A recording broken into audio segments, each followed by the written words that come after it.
um dos momentos mais cruciais do nosso país, onde se fala muito sobre ideologia de gênero, legalização das drogas e tantos assuntos polêmicos, a gente vê a importância de uma educação cristã na vida das nossas crianças. Hoje, a discussão é sobre isso.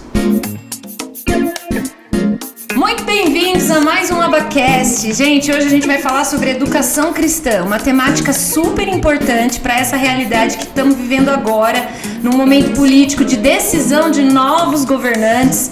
E hoje a gente está aqui com a diretora do Colégio Nazareno, a Cláudia Biazon. Nós estamos também com a coordenadora pedagógica Késia, do Geração de Samuel, e a nossa psicóloga Marisa. Olá, pessoal. Por aqui. Hoje a gente vai conversar um pouquinho para conhecer a história do Colégio Nazareno, a história do Geração de Samuel, e nós vamos falar sobre a importância da educação de base das nossas crianças no mundo em que está tendo tantas ideias assim, como que eu posso falar, diversificadas sobre o que seria uma base de estrutura familiar, né, Cláudia? Cláudia, conta pra gente como surgiu a ideia do Colégio Nazareno. Na verdade, a Igreja do Nazareno veio para a cidade de Rio Claro há 27 anos atrás. E com a minha formação de pedagoga, sempre desejosa de desde pequena atuar na área da educação, e juntando com a ideia da Igreja do Nazareno de investimento na educação, a gente sabe que a educação é a porta para a formação de um caráter, né? E a gente tem que trabalhar realmente com as crianças desde pequenininhos, na primeira infância, a necessidade de atuar e fazer diferença na vidinha delas, dando a oportunidade delas crescerem num ambiente saudável para tomarem as suas decisões assertivas. Então, há 24 anos atrás, nós tivemos o desejo de abrir a escola em Rio Claro, com o desejo de realmente dar a oportunidade das famílias cristãs, as famílias que têm desejo de princípios para suas crianças, colocarem os seus filhos e verem em nós um parceiro, né? Um parceiro onde a gente pudesse contribuir para essa formação tão especial e necessária na vida das crianças.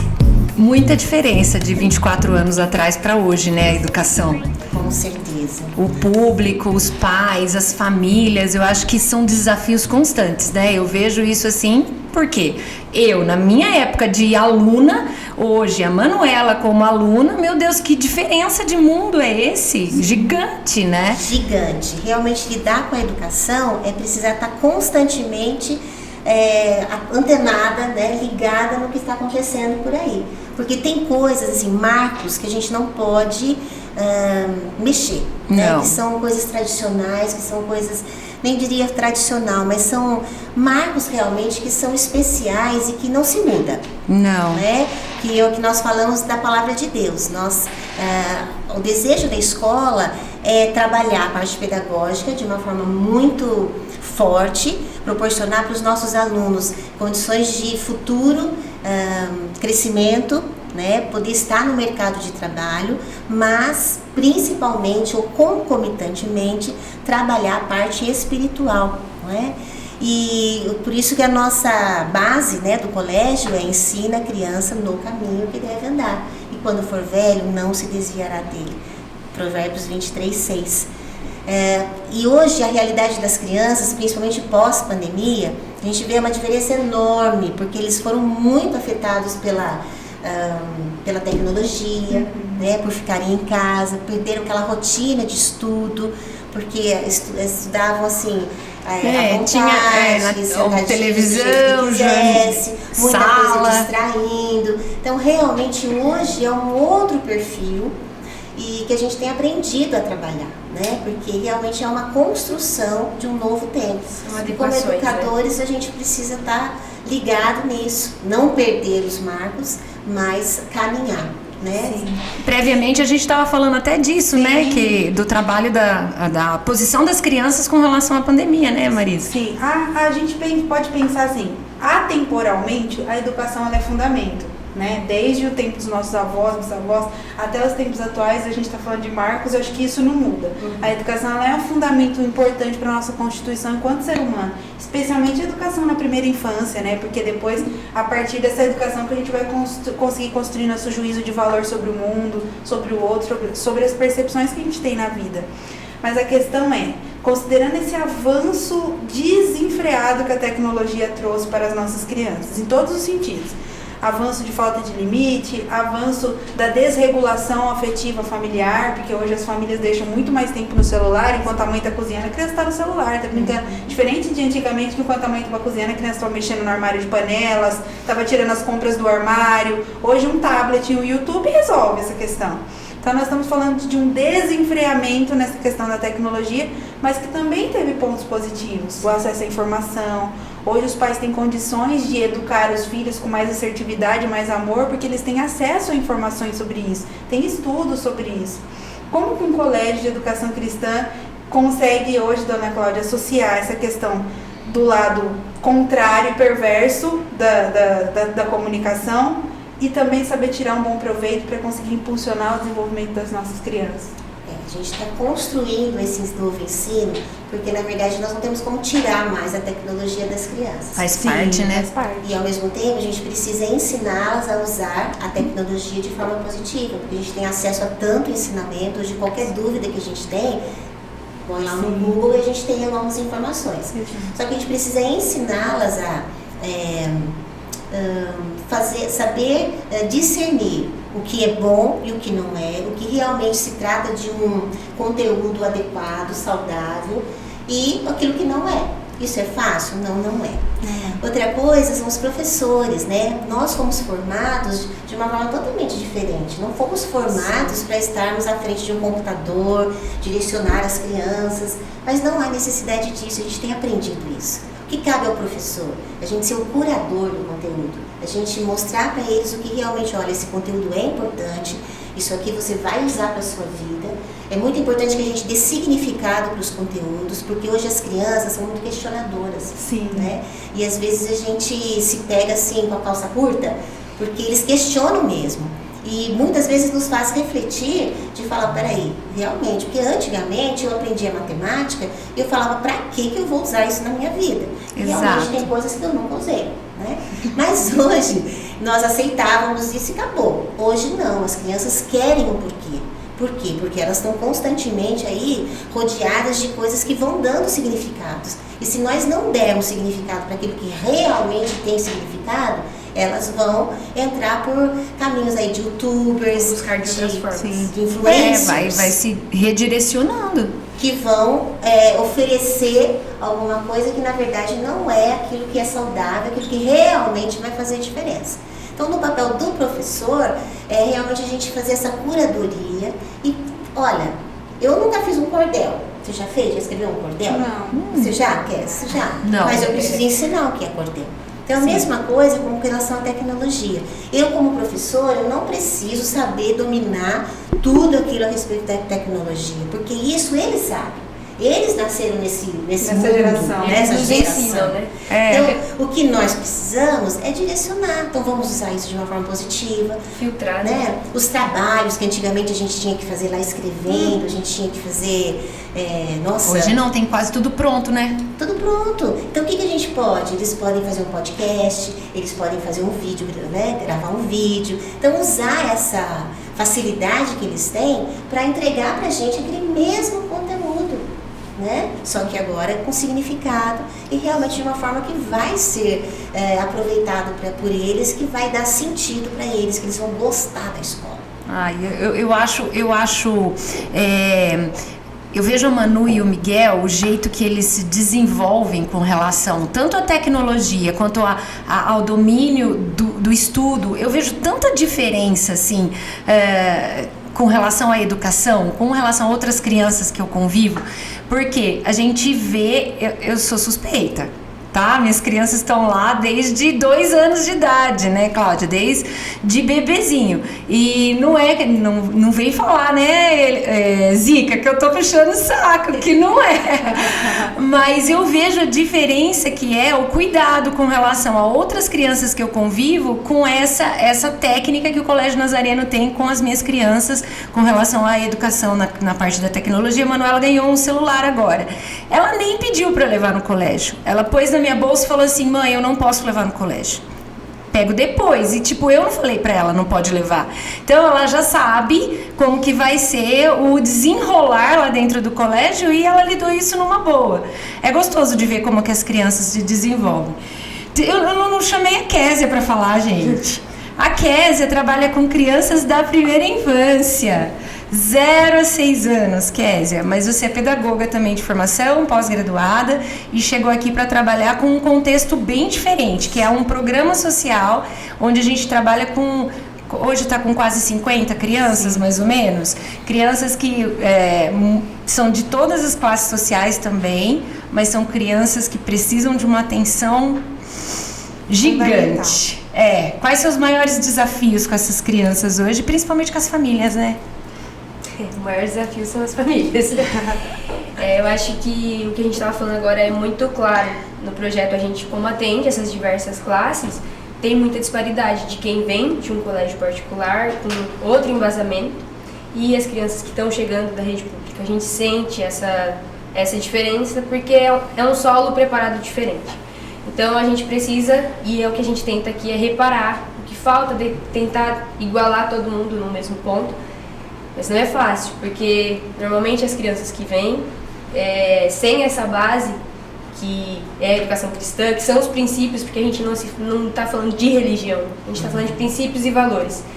E essas crianças, muitas chegam sem essa base de princípios, de valores, de cultura, e aí é onde dá esse choque, e a gente tem que trabalhar lado a lado com a família e tenta reparar isso, mas é um desafio. E é um acolhimento para além acaba vindo muito para além do pedagógico, né? A gente vai fazendo um acolhimento social, humano, integral. É que, na verdade, pra gente ter sucesso na parte pedagógica, intelectual da criança, primeiro a gente precisa ganhá-la socialmente, autoestima, afetivamente. Né? Afetivamente, porque não adianta, a gente não encontra sucesso se a gente não trabalhar primeiro esse lado. Né? A criança tem que estar bem, ela tem que estar ali bem acolhida, para ela aprender com alegria e com prazer, enfrentando os desafios que realmente, às vezes, muitas crianças têm as suas limitações, têm as suas dificuldades, mas elas vencem conforme elas vão se superando, né?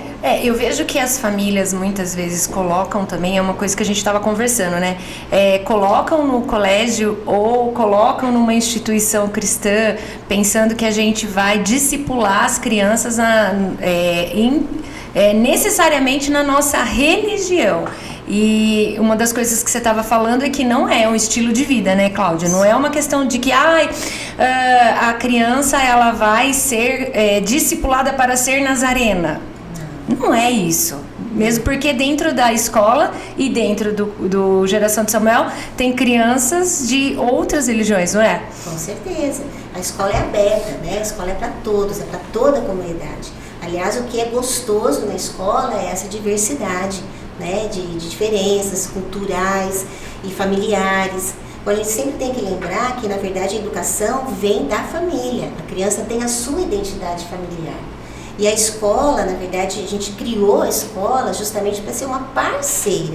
Então, é gostoso saber que você em casa, você lida com honestidade, que você deseja que seu filho seja respeitoso e que ele ouça canções que sejam saudáveis, né? Que ele tenha hábitos alegres. E é gostoso saber que ele vai para a escola e nós vamos dar continuidade a isso, proporcionando um ambiente saudável, um ambiente assim, de respeito, com músicas alegres, mas músicas que têm sempre um fundo educativo ou algo que mexe realmente com o coração, né? Então, a ideia da escola é ser parceira.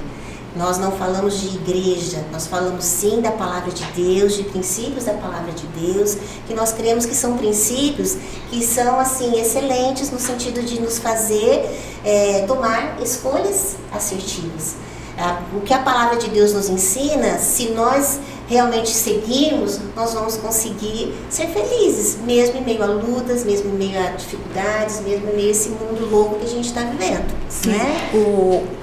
E isso também influencia até na primeira infância, certo? O colégio começa com 2 anos, né? Aqui a gente começa com 6 meses, vai até os 6 anos e ali vai até os 14 E vamos anos. pensar, a gente está falando hoje, né, psicologicamente, a gente tem estudos que falam que a formação subjetiva, a subjetividade, pessoal, é o conjunto de fatores que formam quem a gente é. São as bases essenciais que a gente vai construir nossos pilares e a partir daí a gente vai conseguir definir a nossa identidade. Ela é fundamentada do 0 aos 9 anos, em torno de 10, a nossa pré-adolescente, antes da período pré-adolescente. E hoje eu gostaria de saber de vocês duas, né, enquanto duas lideranças aí na frente de projetos, quais princípios vocês prezam que sejam trabalhados nessa perspectiva de educação cristã, o que vocês veem como valoroso para que a gente trabalhe com as nossas crianças numa perspectiva pedagógica e educativa de princípios e valores que precisam ser valorizados nessa infância e nesse período tão primordial, né? Nós estamos falando de um período muito sério isso. A gente está trabalhando na fundamentação da estrutura de um adulto que vai vir a ser. Então eu queria ouvir das duas aí, um pouco de cada uma. O que vocês têm pensado nesses desafios? Bom, dentro dos entraves que a gente enfrenta lá, um dos princípios que a gente tem trabalhado muito com as crianças é a questão da família, dos pilares familiares. Muitas crianças chegam pra gente que não tem a figura do pai. E aí, eu vou ensinar pra essa criança que é normal não ter um pai?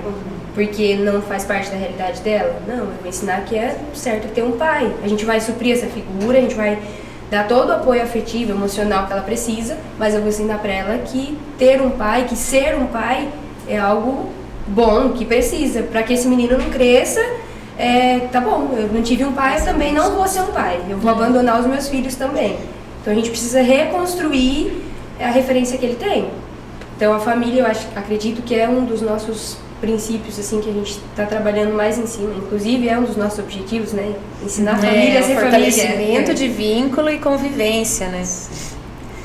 Na verdade a gente trabalha também muito assim o núcleo familiar, né? A necessidade cada figura tem o seu papel muito importante e a gente trabalha muito identidade, porque a criança precisa saber quem ela é. Por isso que a gente trabalha a família, porque a família é o núcleo. Então você sabe quem você é, porque você fala assim, eu não sou. Quando a gente é mãe, fala assim, mas todo mundo vai. Mas você não é todo mundo. Porque você tem um sobrenome, você tem uma família, você tem uma identidade. E quando a criança aprende que ela tem uma identidade, ela é segura, né? Por mais que ela questione algumas coisas para os pais, a hora que ela é confrontada por alguma coisa, por alguma palavra, por alguém, ela sabe quem ela é, né? E o papel do pai, o papel da mãe é muito importante na vida da criança. Uma menina que tem um pai presente, que tem um pai afetivo, ela certamente não vai se entregar nos braços de qualquer um, porque ela tem um padrão de relacionamento. Exatamente. Né? Então a gente trabalha muito isso, a família e essa questão de identidade, principalmente hoje, que está muito difícil essa questão. As crianças, a gente vê assim, principalmente pré-adolescentes, adolescentes, cada vez mais precoce, as crianças não sabem o que são. Né, com essas ideias colocadas aí, bombardeadas por quem eu sou, você pode ser o que você quiser. Não, o plano de Deus você é um menino, você é uma menina e Deus tem algo muito precioso para você. Sim. Então é isso que a gente procura trabalhar desde pequenininho para que realmente possa crescer uma criança aí saudável e se tornar um homem, um pai de família, uma mulher ativa na sociedade, feliz, resolvida. A gente até teve uma referência, que eu acho que agora é o momento, né, para trazer sobre esse assunto de uma amiga muito querida, Juliana, até vou dar os créditos para ela. Ela veio fazer uma convivência aqui no Geração de Samuel, no Maio Laranja, e uma mãe levantou essa questão, né? A gente estava falando sobre educação sexual, quanto é importante ensinar a criança a se prevenir, denunciar caso ela sofra algum tipo de abuso e etc. Como trabalhar isso numa infância ainda primária, né? Trazer essas questões sem antecipar. E ela, sobre essa questão da falta de identidade familiar, que conduz a uma falta de identidade da criança, uma mãe perguntou para ela, então o que a gente tem que fazer sobre a sexualidade? A gente tem que deixar a criança escolher? Ela falou assim, nós estamos falando, né, de uma criança que ainda não tem condição mínima de escolher nada, nem acerca do que ela quer vestir, por exemplo. Se tá frio, ela quer pôr roupa de calor, se tá calor. Como que a gente vai deixar nas mãos de uma criança ainda, né, com uma formação tão primária, tão principiante, uma definição acerca da sua sexualidade? A gente tem que, o papel da identidade familiar é conduzir essa criança ao entendimento de que a identidade dela é a identidade biológica, né? E aí ela vai construindo a sua identidade em torno disso. E a chance dela ficar confusa, ou até dela ter uma decisão errônea, né? Precoce ou induzida pelo meio que ela convive. Influenciada, né? Porque nós estamos falando de uma sociedade hiperestimulada. Exatamente. Nós temos estimulação bombardeio de todos os lados, de todas as direções, e o anormal virou a não ser hiperestimulado, né? Nós estamos falando de crianças que, se hoje são quietinhas, as pessoas dão Ritalina para elas, porque elas têm déficit. Essa criança é muito quieta. Se a criança é muito agitada, faz o contrário. Então, nós não temos um perfil social para a gente se enquadrar. Por isso que é importante realmente trabalhar a identidade familiar, porque independente dos parâmetros sociais, da criança muito quieta, da criança muito agitada, a identidade dela está definida. Não, eu não tenho hiperatividade, eu sou uma criança agitada, eu sou um adulto agitado. Né? A gente consegue identificar quem a gente é. É personalidade, né? Porque se tudo, apesar de que o número de transtornos aumentaram, os estudos científicos aumentaram, acho que facilita um pouco na pedagogia isso, né? Eu acho que, por exemplo, hoje o autismo, eu não ouvia falar isso quando eu era criança. Hoje você consegue, com os exames, entender a personalidade da criança dentro desses transtornos. A gente já falou sobre isso. Os termos técnicos eu sempre perco. Mas eu acho que facilita, né, essa questão dos pedagogos trabalharem, seja nas crianças do Geração de Samuel, que são bem menorzinhas, ou no desenvolvimento dessas crianças no colégio, não é? E que hoje é um desafio. Sim. Né? Porque se a gente está falando de famílias, de formação de famílias completamente diferentes das tradicionais, nós estamos falando de crianças que estão recebendo estímulos e influências longe dos tradicionais, né? E eu acho que quando um pai busca uma educação cristã, não levando em consideração o pai que quer terceirizar, não vamos falar os pais que querem terceirizar, vamos falar dos pais que estão buscando, um aliado na educação, né? Porque eles não estão buscando, eles querem colocar as crianças, eu falo isso pelos meus, a gente busca um colégio que a gente está colocando uma criança num ambiente saudável, que é uma extensão do que você acredita como família, do que você acredita. E lá no colégio mesmo tem católico, de outras religiões, amigos da Manu que são, e eu acho interessante a visão que até eles que seguem uma placa denominacional diferente da nossa, como que eles abordam a situação, assim, tipo, eles respeitam demais o estilo de vida, a conversa, o dia a dia, né? Não é aquela coisa de pôr o dedo no rosto, você não é, você não, porque é um estilo, é uma extensão daquilo que você acredita como ético, moral, como padrão, como dia a dia da vida, não é? Essa que é a beleza do contexto. Vocês estão tudo muito sérias hoje, está todo mundo muito agradecido. Né? Esse assunto é muito profundo, né? Acerca dos diagnósticos. Eu penso que eles são, sim, assim, um recurso importantíssimo para a gente utilizar. A gente, enquanto profissional da área da saúde mental, a gente, enquanto equipe multi, que a gente acaba sempre, a psicóloga e a pedagogia e a assistência social, está sempre ali relacionado. Só que eu sempre olho isso com muita cautela, especialmente quando se trata de crianças e adolescentes. Nós estamos falando de pessoas que estão em fase de formação. Então, sempre quando eu vejo, hoje a Kézia me deu uma notícia de uma criança de 2 anos que está tomando Ritalina, por exemplo. Eu me preocupo com essas questões, porque nós estamos falando de um bebê, nós estamos falando de questões que extrapolam, é diferente de falar um adulto de 35 anos está tomando isso, porque ele já tem uma construção subjetiva, neurológica, cognitiva. Nós estamos falando de um bebê, nós estamos falando de uma crianças de 5, 6, 7, 8 anos que estão vivendo à base de medicamentos. Então, acho que tudo isso é uma questão que dá outro abacast, inclusive, que a gente precisa gravar, mas que eu sempre olho com muita cautela, com muita preocupação da gente identificar diagnósticos assertivos mesmo, porque daí facilita a vida do pedagogo, viabiliza o processo de aprendizagem da criança, porque é difícil, né? Mas eu acho que hoje tem bastante material, né, Cláudia, sobre isso. Muito estudo, mas é tudo uma construção mesmo, né, Marisa? Porque a gente não sabe de tudo. Na verdade, os médicos não sabem, os profissionais, a gente vai... Novo, né? E cada um é um, né? Cada um tem uma forma de opinar. E, na verdade, cada criança reage de uma forma. Então, realmente é um trabalho que tem que ser uma parceria mesmo entre os profissionais, colégio, família. Tomar cuidado também de não pôr uma placa em todas as crianças, né? Porque se ela tem um comportamento, o autismo, por exemplo, esses dias eu estava conversando com o Hudson sobre autismo, a gente estava falando, imagina como que era na época dos nossos avós, quando se tinha uma criança autista na família. O comportamento ele é muito próximo a um desafio, né? Um desafiador. A criança ela não consegue receber abraço, ela não consegue ter contato visual. Então, sem estudo naquela época, o que acontecia? As crianças elas eram reprimidas, não eram? Elas tinham uns pais, não, é castigo, é birra. Hoje não, hoje os profissionais estão preparados para receber pelo menos a informação, daí a gente vem com a tecnologia, né? A informação que chega para todos os profissionais que há a possibilidade de, né? Mas isso eu concordo com você, Marisa. Não se deve medicar a criança em casa, não se deve autodiagnosticar pelo Google, sempre com médicos, com laudos específicos, acompanhamento da escola. A escola faz também laudos, não é? Não é assim? E é um processo. Laudos não, relatório. Relatório pedagógico. E é um processo que a gente, profissional da área da saúde, precisa muito da escola, porque a escola é a única extensão da casa dentro de um parâmetro social da criança. Ela tem assim, a casa eu vou entendendo como relações afetivo-familiares, pode ser a casa da avó, a casa que ela mora. Tirando isso, é o contexto escolar.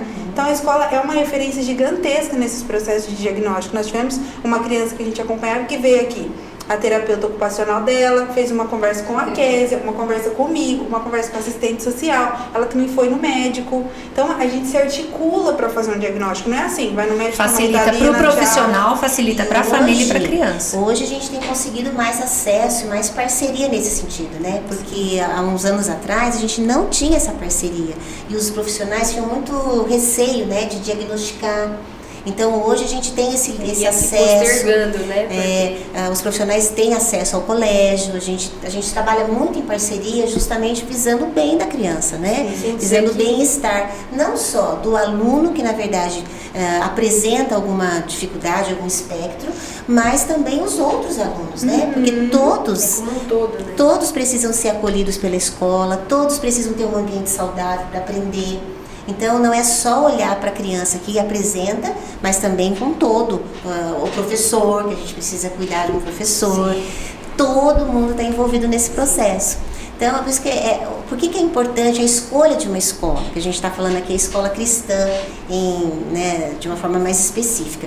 Mas a escola é um local muito além do que simplesmente um tempinho que a criança passa ali. Exatamente. Sim. O colégio, como você falou, é um parceiro em todas as áreas daquela criança, porque ela saindo da sociedade família, é na escola que ela vai se enxergar como um ser social, no sentido, não sou só eu que existe, existem outras pessoas, né?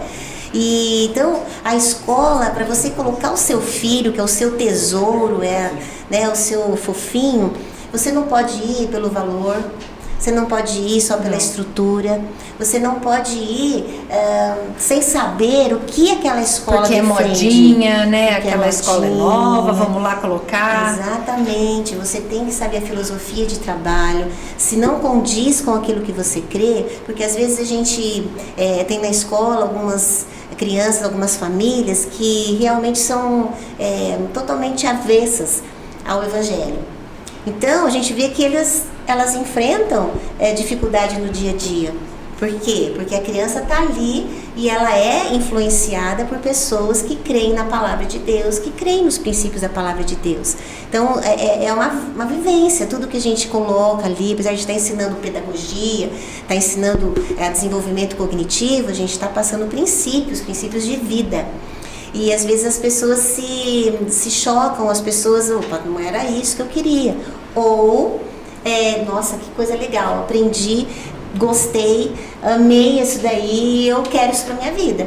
Então, mas é importante a família olhar e saber o que a escola defende, qual é a filosofia de trabalho da escola, qual é o material que a escola usa, Hoje abriu muito a questão de socioemocional. A gente precisa trabalhar a parte socioemocional hoje, que faz parte também da BNCC.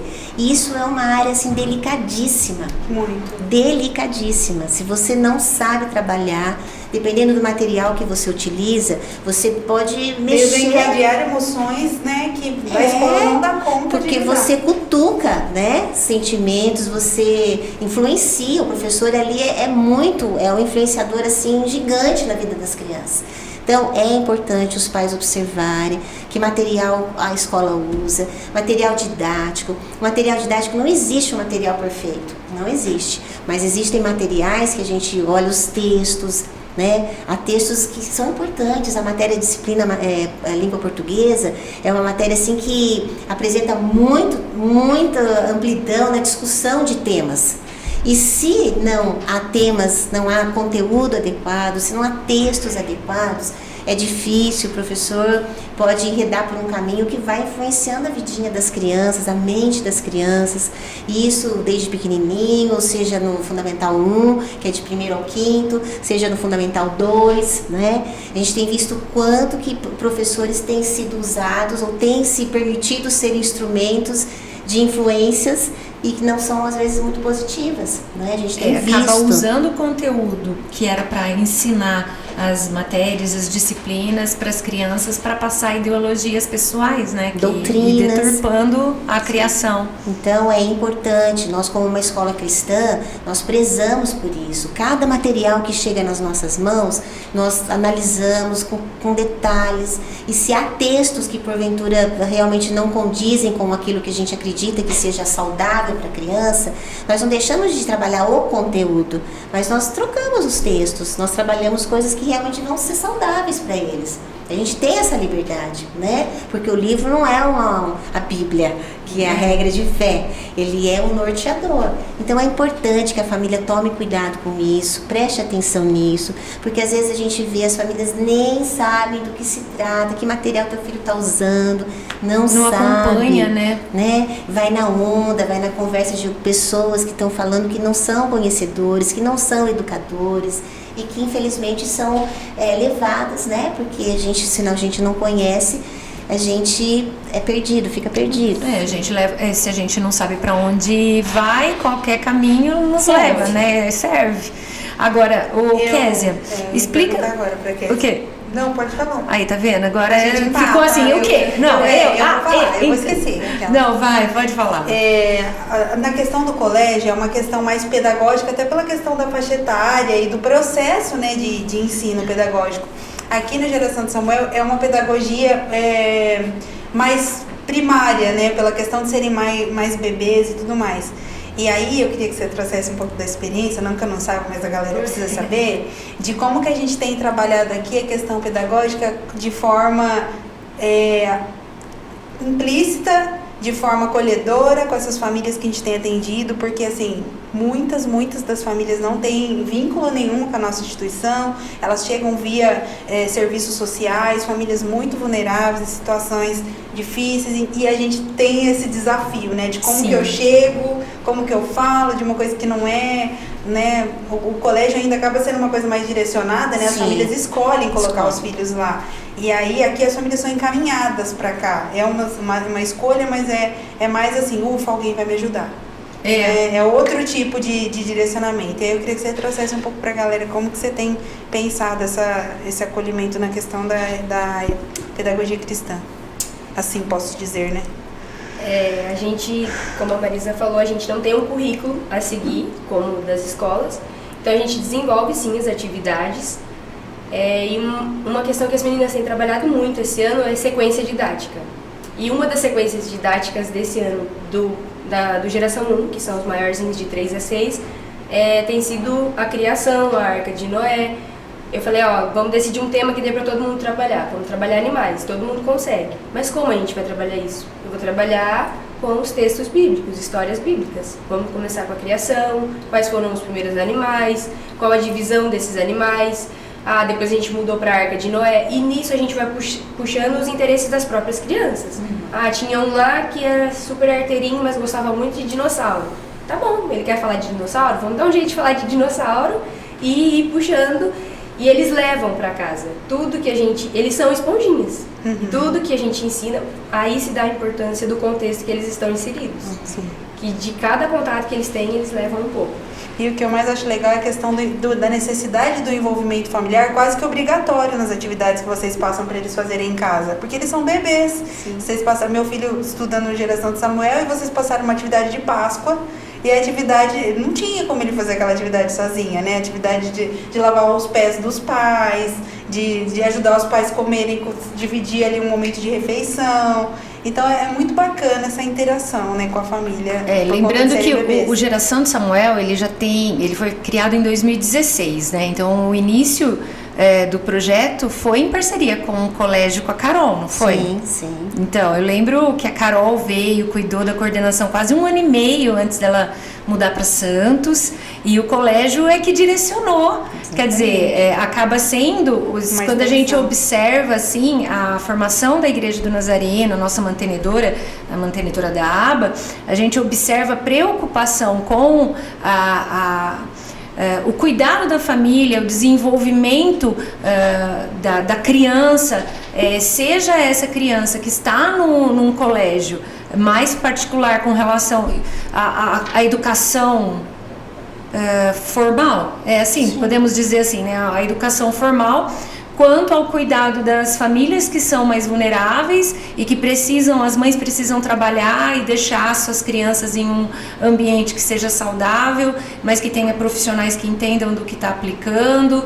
Ou seja, o Geração de Samuel acaba sendo até uma semente que veio de dentro do Colégio Nazareno, porque isso daí você pode perceber que é uma ideia do próprio pastor Luiz e da sua esposa, ou seja, casa os dois pensando na mesma linhagem, né, no mesmo caminho. Que a sua esposa que porventura... gente,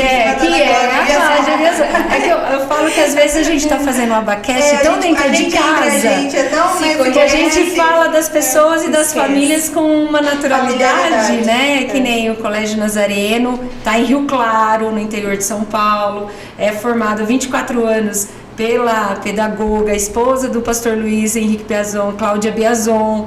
E aí, depois disso, o pastor Luiz desenvolveu alguns projetos junto com a igreja. A igreja, quer não, é um celeiro também de vários jovens de dentro do Colégio Nazareno, né? O Kaique, o pastor Kaique e tantas outras pessoas que passaram por lá. Já o Geração de Samuel é uma sementinha que nasceu há 6 anos. 6 anos. Eu sou péssima de matemática. 2016 eu sou capaz de contar no dedo. E aí a gente vai vendo a importância que é o quê? A própria comunidade perceber o quanto que é uma igreja séria que busca o desenvolvimento integral da família, né?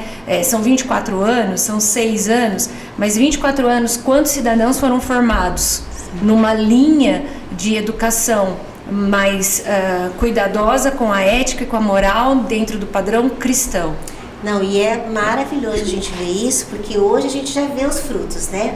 Então, eu já começo pelos meus filhos, graças a Deus eu tive o privilégio de tê-los ali, sendo educados no colégio, hoje todos formados, trabalhando, profissionais capacitados, e não só profissionais, mas pessoas. Sim. Né? Integridade. Não adianta você ser profissional bom, mas você não ter uma estrutura, um caráter. E graças a Deus isso foi conquistado.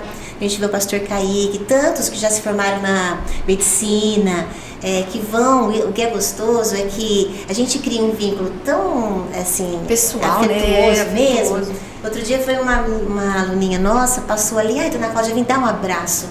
E pensa numa garotinha que estudava no Fundo 2, entrou no 6º ano, saiu no 9º, mas toda espivitada. Ela falava o português errado, e toda vez que ela vinha conversar comigo, eu falava o português correto, você precisa falar, olha lá o que é, ela brincava com ela. Outro dia ela passou lá para me dar um abraço, uma menina que está fazendo a enfermagem, ela trabalha com uma dentista hoje, fala corretamente, uma postura linda. E ela falou, olha, dona Cláudia falou para todo mundo, minha diretora sempre me corrigiu e sempre falou que eu precisava ter uma postura, porque hoje olha como eu estou, tô tão feliz. Então isso pra gente como educadora e é uma pessoa assim boníssima, uma menina que faz a diferença, que a mãe é feliz de ver a mudança na vidinha dela. Então isso é o maior presente que a gente pode ter, tá se sobressaindo na parte de estudos, mas também como pessoa, A né? influência indo além, né? E dando frutos, Dando né? frutos. Porque ela, com certeza, ela foi lá para agradecer, mas porque ela sabe que a influência que isso aconteceu na vida dela. E aí ela vai falando para outras pessoas da influência dela, né? Também, né, Kézia? São sementes que a gente lança e talvez a gente nem veja os frutos, Sim. mas tá ali. Tá ali. Um dia vai brotar. E foi pensando nisso que a gente teve o tema para esse ano da nossa escola. Eu ia falar sobre né? isso. Deixa eu mostrar aqui para vocês. Na verdade, é que fala de florescer, né? Ai, deixa eu ver o nome aqui. No Colégio Nazareno, aqui seu filho cresce e floresce. Então a gente crê que uma terra, ela tem que ser boa e ela precisa ter a semente, né, precisa ser plantada numa boa terra, que tenha bons nutrientes, que ela seja bem regada e que ela receba o sol, que ela receba tudo que é necessário para que ela cresça de uma forma saudável e possa florescer, né? Eu quero assim que os nossos alunos, a gente deseja, a gente sonha que os nossos alunos sejam fincados numa boa terra que é o colégio e possam crescer e não só crescer para ser para si, né, assim, no sentido deles se darem bem, mas que eles floresçam para que eles atinjam outras coisas, que eles atinjam outras pessoas, que eles façam a diferença. Que nós desejamos que eles sejam influenciadores e não influenciados, né, que eles saibam se posicionar e não sejam levados pelo vento, né? Então isso é muito importante, assim, é o que a gente mais pede a Deus, que eles sejam fincados numa terra que é boa. Por quê? Porque é a palavra de Deus.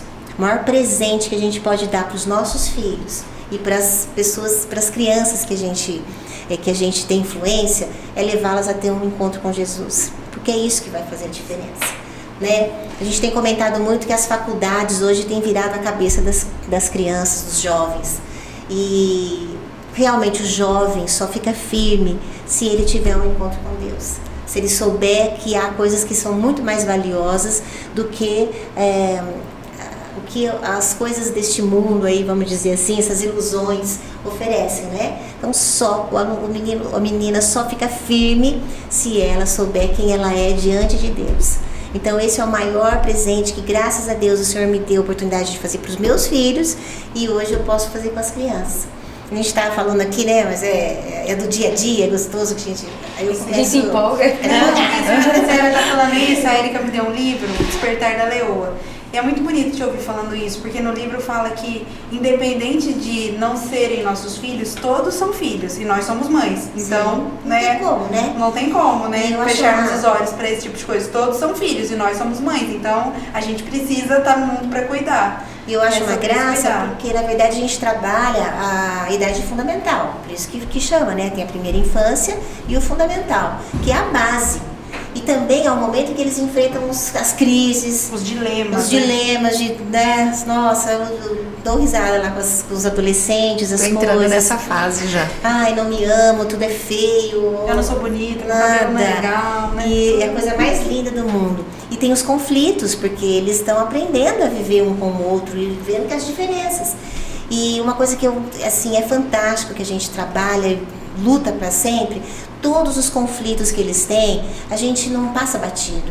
A gente senta, a gente gasta tempo e sempre mostrando para eles a luz da palavra de Deus. Como resolver isso? Como é melhor fazer? Não é? Orientá-los para que eles não se... Olha, não é assim que faz. O que a palavra de Deus nos ensina? Porque a palavra de Deus, Deus zela por ela. Então, se nós fizermos o que aqui está ensinando, a gente vai ter sucesso na vida. Então, todos os conflitos, às vezes eu dou risada de conversar com eles, assim, coisas que para eles são tão gigantes e a gente vê, vai passar, isso é bobinho, né? Mas você dá atenção e fala, olha o que a palavra de Deus ensina, né? Olha o que você falou para o seu colega, né? O que isso pode ter causado no coração dele. E o quanto isso produz senso de valor, né? Porque a partir do momento que eu não tenho as questões negligenciadas, né? E às vezes negligenciar, a gente tem que ampliar nossa visão de negligenciar. Negligenciar não é só falar, ai que bobeira, para com isso. É não dar escuta. Não, às vezes você fala para eles que tá bom, é importante para você, senta aqui, vamos conversar então, ó, isso não é isso, isso é isso. é esse momento simples de escuta. Às vezes você não precisa falar, ele vai falando e ele vai se escutando, depois ele termina de falar assim, nossa, que bobeira, né? Então é só escuta. Mas, olha, o meu filho Miguel, ele tem 7 anos, está lá no 2º ano e ele estava fazendo uma atividade da Escola da Inteligência, que é do Augusto Cury, que vocês trabalham. O perfil de um com o outro é bem diferente. Então eu sentei com ele e ele começou a ler a historinha da cobra Tatá, que era muito teimosa. E o Miguel tá passando por uma fase de teimosia que é Jesus na causa, né? E aí ele começou a ler, eu falei assim, nossa, que interessante a personalidade dessa Tatá, né? Ele olhou assim pra mim, olha mãe, eu sou um pouco de cobra Tatá, mas aqui na escola eu não sou, então você não conte pra professora que eu sou cobra Tatá. Mas ele já se identifica. E assim, ele traçou o perfil dele dentro dessa realidade, mas a preocupação dele era se eu ia levar para a professora na escola que ele era teimoso. Falei, não vou contar para a professora Sônia não, fica tranquila. Eu só vou... Ainda bem que ele não assiste. E o duro é que ele assiste. Depois ele vai lá e a gente, quando a gente vai assistir, quando lança, ele lança e ele assiste, ele fala, não acredito que você falou de mim, mãe. Falei, mas é um amorzinho, filho, a mamãe te ama. Eles vão ficar bravos comigo, Manuela e o Miguel, pra caramba. Bom, nós estamos partindo para o final de uma discussão assim bem básica. Se fosse ver, tem muito assunto para a gente discutir e a gente está num momento crucial, né? Tá abrindo as matrículas tanto do Colégio Nazareno quando chegando para o ciclo 2023 do Geração de Samuel também. Cláudia, fala um pouquinho pro pessoal o que esperar de 2023, porque 2023 está vindo com muita novidade para o Colégio Nazareno, né? Gente, eu como mãe já sei algumas coisas, mas para o pessoal que quer conhecer um pouquinho do Colégio Nazareno, fala do que vem de novidade para 2023. Então, o Colégio Nazareno, ele tem as suas dependências assim, bem simples, né? Mas muito acolhedoras, muito gostosas. É um ambiente assim, eu amo estar ali e eu sei que as crianças também. É muito bom você sair na hora do intervalo e eles virem tudo abraçar, porque você vê que a criança está feliz, né? A criança está ali e está se sentindo na casa dela, né? E respeitando, lógico, ao mesmo tempo que eles se sentem na casa, mas eles têm aquele filtro, né? Que é bem interessante. Sim. Como as crianças já vão fazendo, que a gente tem, né? A gente não pode fazer ou ser tudo aquilo que a gente é na nossa casa. Exato. E é bem legal isso, porque desde cedo as crianças já vão aprendendo. Mas o colégio, sendo como eu falei para vocês, a gente não pode parar, né? A educação tá aí. E nós trabalhamos com a Editora Moderna, que já é uma editora que a gente trabalha há muitos anos. Gosto demais, por quê? Porque é uma editora que não é uma editora cristã, mas é uma editora que tem princípios. E as pessoas da editora são diferentes, elas realmente são família. A gente já participou de muitos eventos e eles realmente tratam as escolas parceiras com muito respeito, com muito carinho, sempre atendendo às nossas necessidades. E esse ano eles estão com um projeto novo que chama o UNO, Projeto Educacional Completo, que é o quê? Realmente tudo que a gente precisa hoje, em termos de tecnologia, tem proposta de programação para as crianças, que hoje não tem como a gente fugir disso. Tem também o socioemocional, só que a gente já trabalha com o da Escola da Inteligência. Então, é um mundo novo, que a gente vai ser um ânimo novo para os professores, porque todos vão ter que se adequar, se adaptar, aprender, e é muito bom a gente sair da nossa zona de conforto, né? E vamos oferecer coisas boas e legais para os nossos alunos. A gente falou da Escola da Inteligência, esse ano também eles lançaram um material novo. A gente sempre sonhou, a Érica mencionou aí da Onça Tatá, porque são personagens que têm as suas personalidades, pontos positivos e pontos não positivos, que todos nós temos.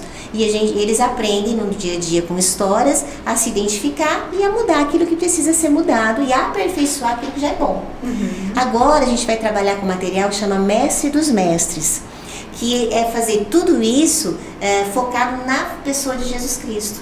Então legal. É muito legal. Então as crianças também vão aprender no dia a dia como Jesus agia diante de situações que são simples do nosso dia a dia que eles enfrentam, né? Então é também mais um material para somar no nosso projeto aí.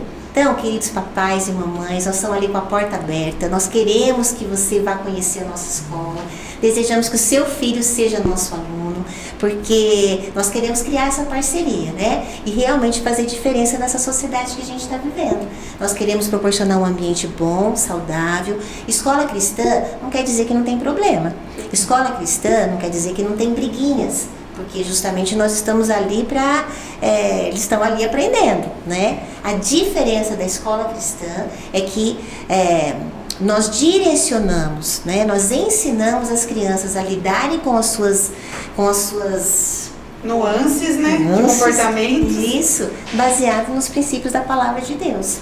Tá? Então é essa a diferença. Tem problema, tem dificuldade, tem erros, mas tem um desejo enorme de acertar, buscando sempre na palavra de Deus os princípios que vão nos dar a vitória. Eu falo como mãe que uma das coisas, assim, por exemplo, a gente trabalha, a gente corre para lá e para cá, então se a gente tem, eu não terceirizo a educação dos meus MMs, isso eu sou bem mãe mesmo, o Hudson também, mas quando a gente tem um ambiente parceiro, que é né? parceiro na educação, quer queira, quer não, é um problema a menos, né? Eu vejo, assim, as dificuldades, às vezes, que algumas mães de meninas têm, principalmente de meninas, não só por causa que a minha filha mais velha né? E a dificuldade que elas têm em alguns assuntos, para abordar alguns assuntos quando chega em casa. E graças a Deus, essa facilidade da questão do Colégio Nazareno é top. Kézia, fala um pouquinho do Geração de Samuel. A gente, o ano que vem, vai agregar a questão do PUPA, né, que é um serviço de convivência específico que vai estar aí junto com a rede para desenvolver. Fala um pouquinho de 2023, do Geração de Samuel 2023. Muitas orações. Eu não estou deixando ser doida, não, nem a Marisa, né? Deus que olha.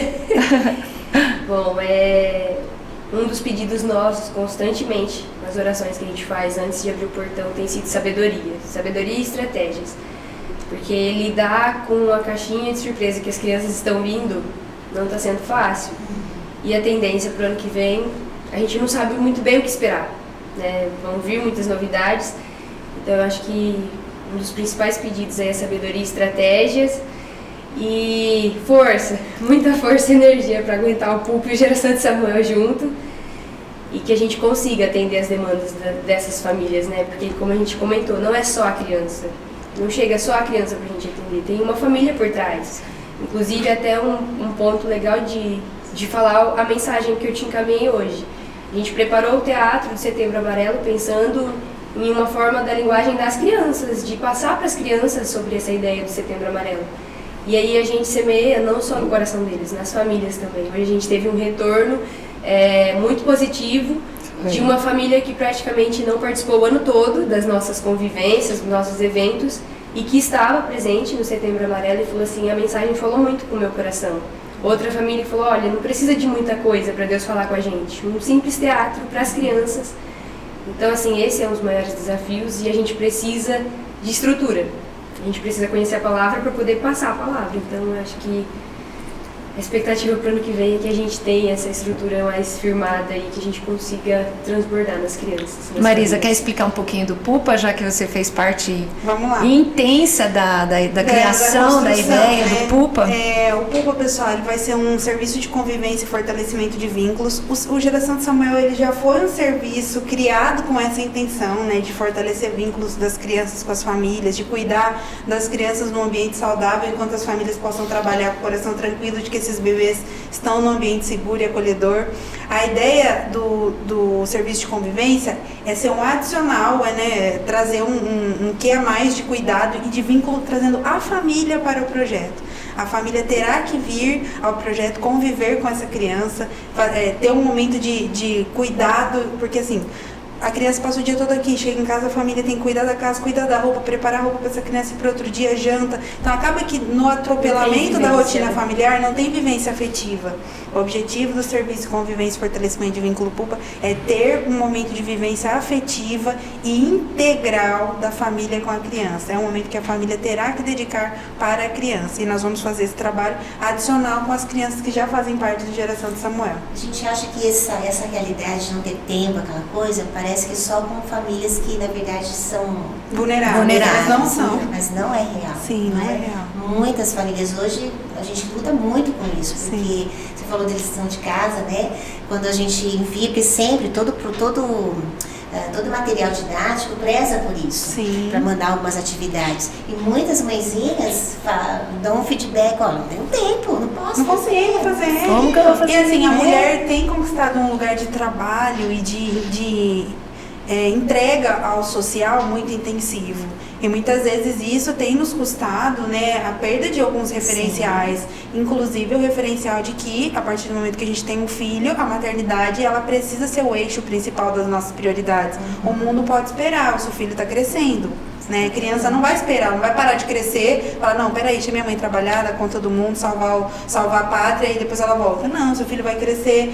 E assim, a partir do momento que você não tem esse olhar para a integridade do cuidado com uma criança, você perde o time de que essa criança está crescendo. Se você não está sendo a referência dela, ela está absorvendo de outros lugares. E quais são esses lugares? Ela vai aprender estando a figura, eu falo especialmente da materna, porque a mãe é uma das maiores referências para um filho, né? Especialmente no Brasil, em que não podemos naturalizar a ausência paterna, mas nós vivemos em uma sociedade de pais ausentes. Infelizmente, né? A gente tem que, o tempo todo, até enquanto pedagogia, até enquanto terapeuta, suprir, procurar formas dessa criança encontrar recursos para ela conseguir lidar com essa ausência, que é existente. Então, o objetivo do serviço de convivência e fortalecimento de vínculo é trazer essa criança. O pai é separado da mãe, ele vai ter que conviver. Ele separou da mãe, mas não separou do filho. Ele vai ter que vir aqui conviver com o filho. Se a mãe é separada do pai, ela trabalha, mas a semana tem uma é a grade de do pai. Programação muito bem estruturada. Não pode ser longa, é uma hora, uma hora e meia. Mas é uma das exigências agora, né? Eu não sei se é política socioassistencial, que fala os termos corretos. E é uma das exigências agora para o Geração de Samuel, porque a gente precisa se adequar às novas leis e às novas demandas que tem acontecido muito com a primeira infância, mesmo porque a gente entende que para a gente encaminhar para que essa criança seja encaminhada depois de 6 anos, ela entra na escola pública, num colégio e seja como for, ela precisa estar bem estruturada familiarmente, e o PUP ele vai vir justamente com essa vertente de ajudar esse fortalecimento de vínculo e convivência de pais que às vezes nem eles percebem a alienação que eles estão cometendo e tudo mais, né? Mas é uma das exigências para 2023 do Geração de Samuel. A gente vai falar mais sobre isso posteriormente. Bom, é isso. Cláudia, quer falar mais alguma coisa do colégio? Depois vai ter o contato, né, Zica? Todas as informações, né? Daqui, quer falar mais alguma coisa do colégio? A gente falar que tudo que a gente faz com amor floresce, né? A gente está vendo que o colégio está aí, nós temos sonhado com um novo prédio, que eu falei que as nossas instalações são modestas, mas a gente tem sonhado, tem buscado, e a gente está crendo aí que está chegando o tempo, né? Está chegando o tempo. Então chegando o tempo de florescer. De florescer como escola. E então a gente está esperando a visita de várias famílias aí para serem parceiras com a gente. Ótimo, maravilha. Legal. Marisa? Bom, eu gostaria só de fechar, né, falando que eu sou uma jovem mãe, né, vocês já têm filhos mais velhos, meu filho ainda tem 2 anos, mas eu vejo nessa construçãozinha dele enquanto ser humano, pequeno ser humano, o quanto fazer parte de um projeto que tem uma visão de educação, e educação enquanto desenvolvimento humano, não só enquanto crescimento, enquanto pedagogia, alinhado com o que a gente acredita, com o que a gente, né, o Deus que a gente serve, com o que a gente tem de olhar, o quanto é importante, o quanto isso tem construído bons hábitos. Estou falando de uma criança de 2 anos que a gente esquece de fazer oração na hora da refeição, ele fala, mamãe, não, a mão. Não, a mão. Aí ele, enquanto eu não dou a mão, não faço a oração, ele não deixa a gente fazer a refeição, porque ele construiu esse hábito aqui na geração de Samuel, e todas as refeições fazem isso. Então é muito importante a gente ter esse cuidado e proporcionar aos nossos filhos, mesmo que a gente não tenha isso com a nossa família, a gente precisa quebrar ciclos geracionais e se dispor a criar filhos com saúde mental, felizes, dispostos, acreditando em Deus, acreditando em coisas que vão fazer eles ser pessoas felizes e realizadas. Maravilha. Pessoal, foi um prazer ter esse bate-papo sobre educação cristã, conhecer um pouquinho mais da realidade do colégio, Geração de Samuel, um pouquinho das experiências nossas como mães e profissionais. Agradeço de coração, tá? Vocês aqui. Mais informações vai ter no final, aqui durante o post, que o Ezequiel vai colocar. E até o próximo AbaCast, se Deus quiser.